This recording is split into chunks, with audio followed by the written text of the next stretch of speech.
Түрік кәсіпкерлері зауыт салып береміз деді. Жобаның құны жалпы $400 миллион құрайды.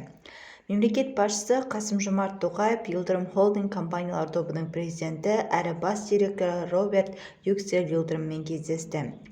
Кездесуде химия өнеркәсібі саласындағы бірлескен бірқатар инвестициялық жобаны Қазақстанда жүзеге асыру перспективалары талқыланды. Роберт Юксель Йылдырым Қасым-Жомарт Тоқаевқа Жамбыл облысы Сарысу ауданындағы кальций қосылған сода шығаратын зауыт құрылысының барысы туралы мәлімет берді.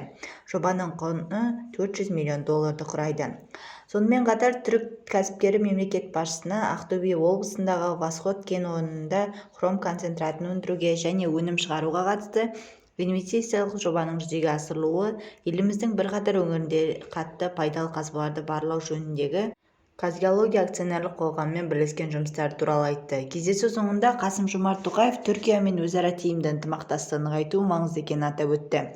Компанияның еліміздегі инвестициялық жұмыстарын қолдайтынын жеткізді.